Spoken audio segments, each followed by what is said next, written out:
Yo, Async Book Club. Steve here. I'm going to talk today about On the Road by Jack Kerouac. This book for me was quite eye-opening, and um, I read this in 2016, so that's 7 years ago. Whew. Since then, I think I've read about 10 books and maybe like watched 20 different movies that I was like, wow, that definitely came from this book. Jack Kerouac, uh, he is quite the role model, I guess, or um, kind of paved the way for a lot of future writers. Let's get some facts out of the way. First, published 1957, genre beat fiction, road novel. The narrator is Sal Paradise, who is a character based on Jack Kerouac himself. It's pretty obvious when you read it. Key themes in this book are freedom, the search for meaning, and exploration of America. The writing style is spontaneous prose, very spontaneous, very like jazz-like, improvisational, just right off the cuff.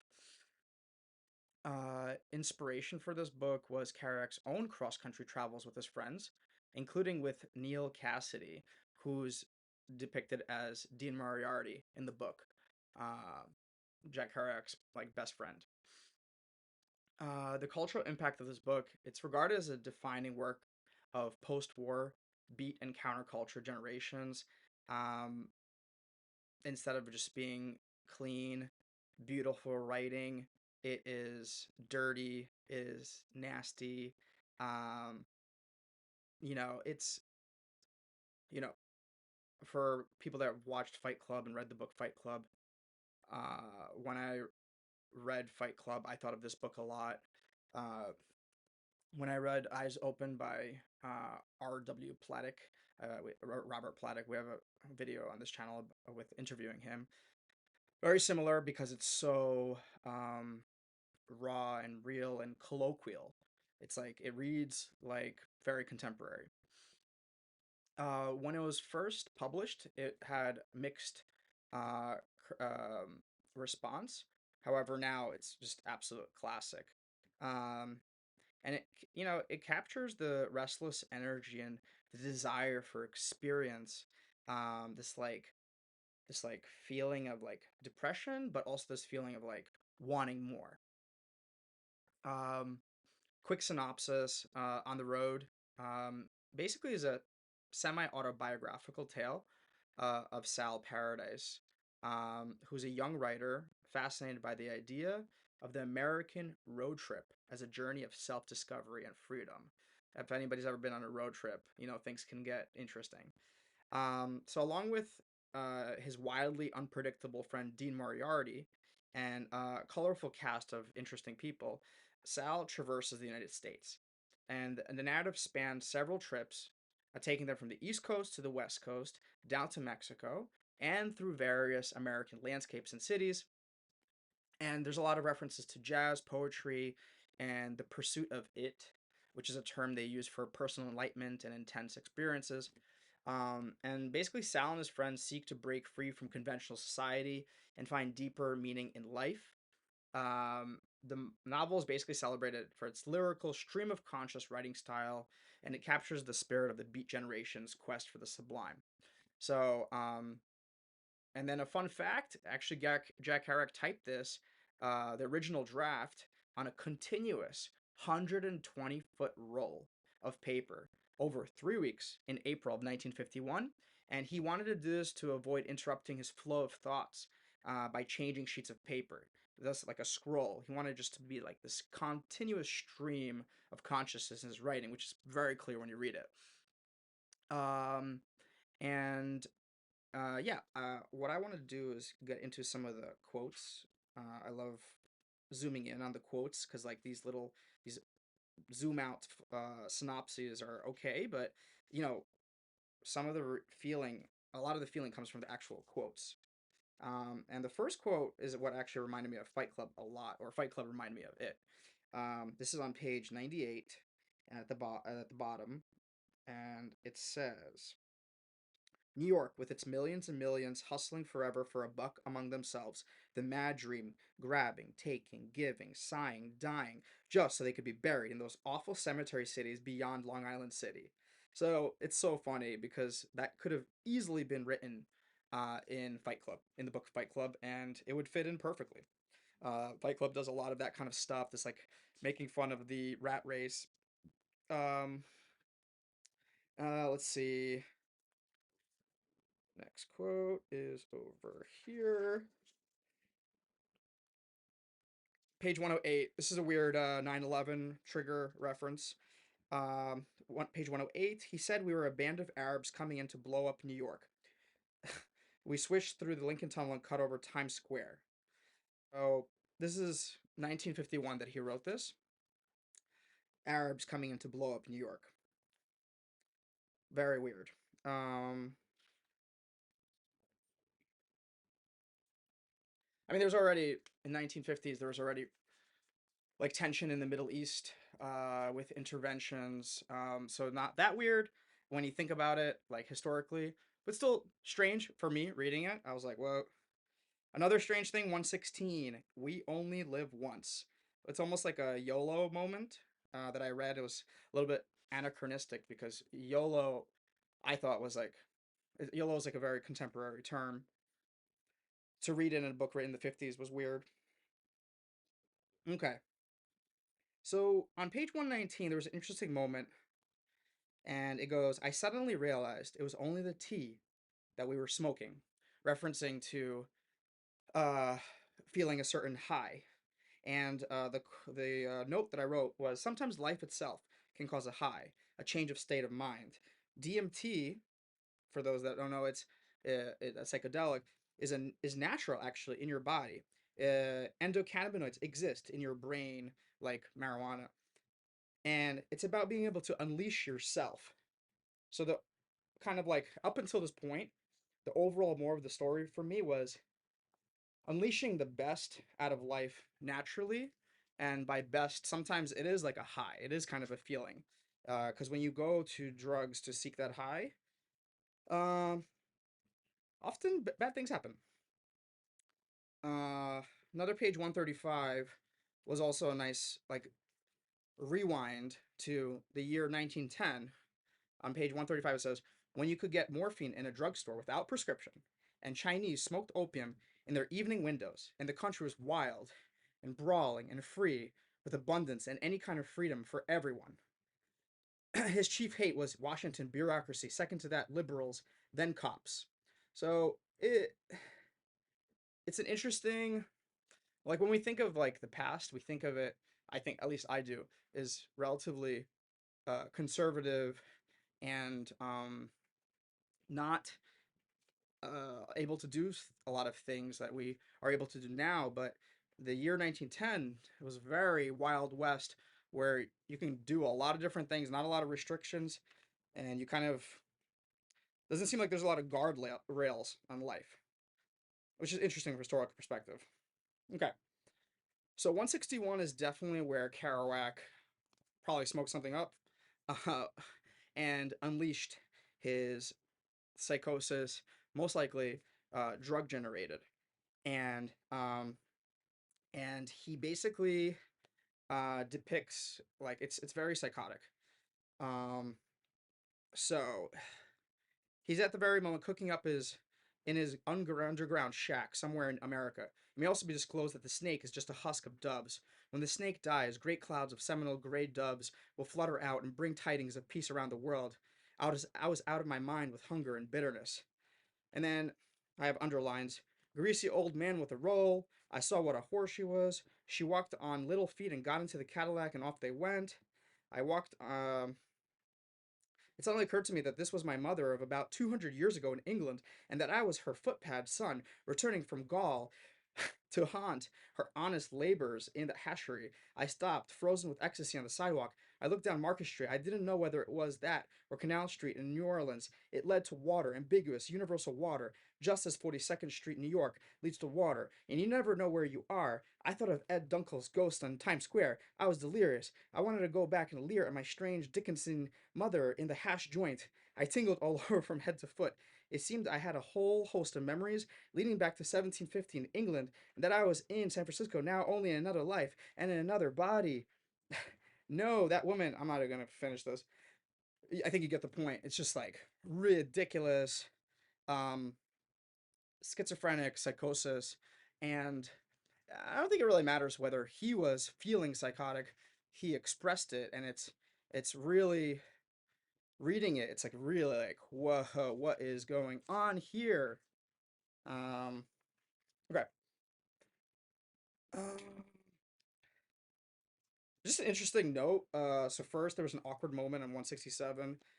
They wanted some of my sandwiches. I told them no. It was a sullen moment. This is like awkward. Someone wanted sandwiches. I told them no. And then for some reason, I drew a design for my front yard of the grass to be changed.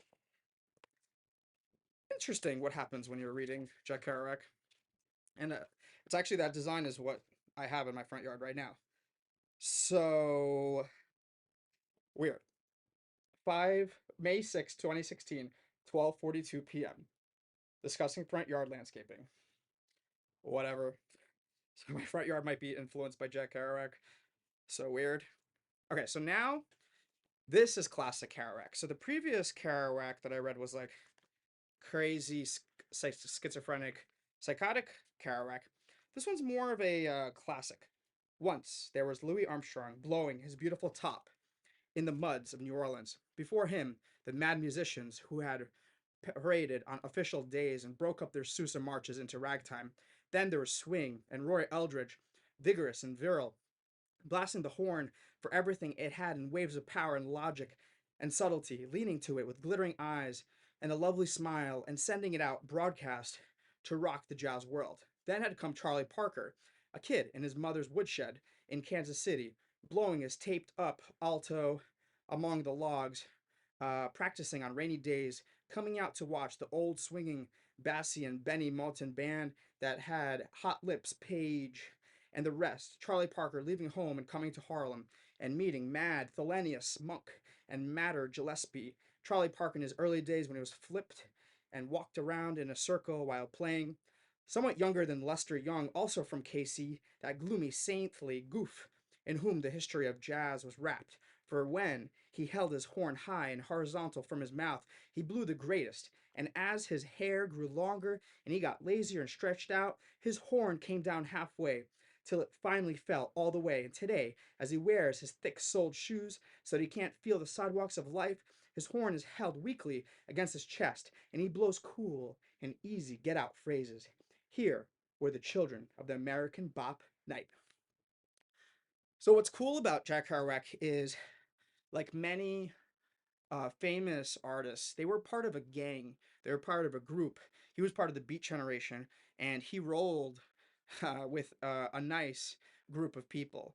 And so he knew all the top jazz people. They all were together, and he did a great job creating a visual with his writing of all those people. Okay, three more or two more.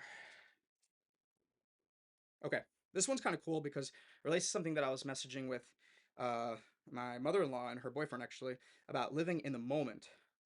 Uh, so, page 267, especially ahead. Or no, let me rewind a bit. He knew the road would get more interesting, especially ahead, always ahead. So I see this as almost like a self-critique about not thinking in the present, always wanting what's ahead, wanting what's ahead, not being happy with what you have currently. Um, Second to last quote. So this one's a little bit uncomfortable for me to say, but I'll say it anyway. Page 274. I was trying to break loose to get at a 16-year-old colored girl who sat gloomily inspecting her navel through an opening in her short, shirty dress across the hall. I couldn't do it. Stan had a 15-year-old girl with an almond color skin and a dress that was button-toned halfway down and halfway up.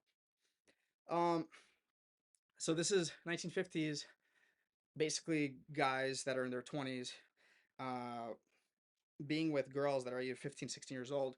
Nowadays this is and probably back then it was frowned upon, but I think from Jack Kerouac's writing, I'll make the assumption that was more common back then than now. Like even when you watch movies like Grease, you see like age guys rolling with high school girls, whatever age, and now that's like really like grimy and uncomfortable and almost like 911 worthy.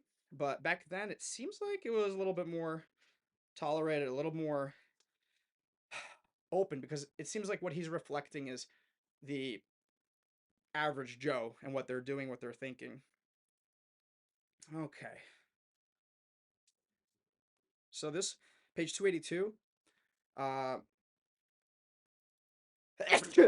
sorry, my takeaway is from this that Dean is a symbol of what Kerouac wants to be, and it's based on this quote: "What kind of mad writer in the night would this be? Then I saw an apparition, a wild horse, white as a ghost, came trotting down the road directly toward Dean. Behind him, the dogs yammered and contended.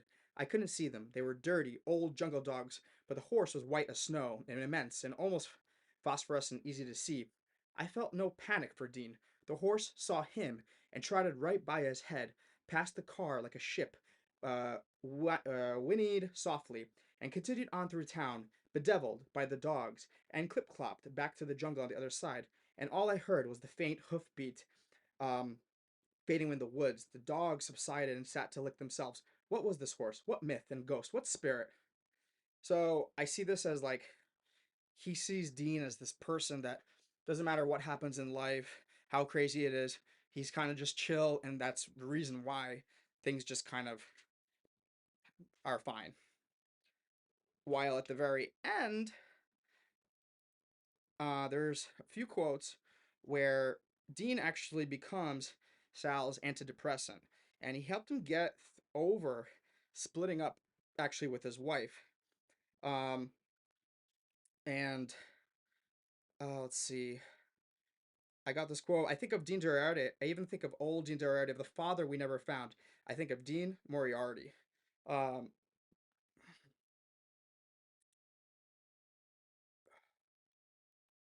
let's see.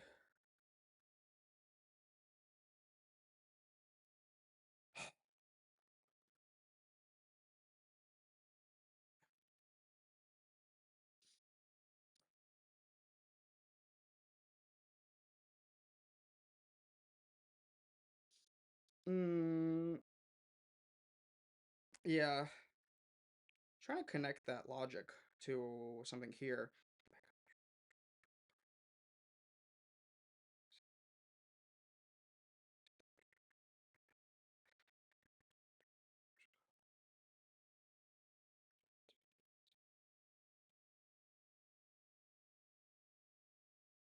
Um, Okay. All the people dreaming the immensity of it in Iowa, I know by now the children are must be crying in the land where they let the children cry, and tonight the stars will be out. And don't you know that God is Pooh Bear? The evening star must be drooping and shedding her sparkler dims on the prayer which is just before the coming of complete night that blesses the earth, darkens all rivers, cups the peaks, and folds the final shore in. And nobody knows what's going to happen to anybody besides the forlorn rags of growing old. I think of Dean Moriarty. I think of old Dean Moriarty, the father we never found. I think of Dean Moriarty. So in America, when the sun goes down, I sit on the old broken down river pier watching the long, long skies over New Jersey and sense all that raw land that rolls in one unbelievable huge bulge over the West City and all that road going, all the people dreaming the immensity of it. And in Iowa, I know about it. Okay. Yeah. So Dean Moriarty is kind of like the person he wants to be, this like antidepressant, the person that kind of like it's like his rock.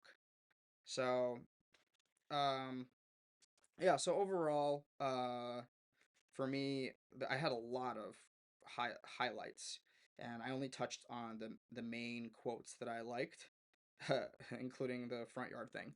But curious to hear what you think about this wonderful book, and yeah, thank you so much. Peace.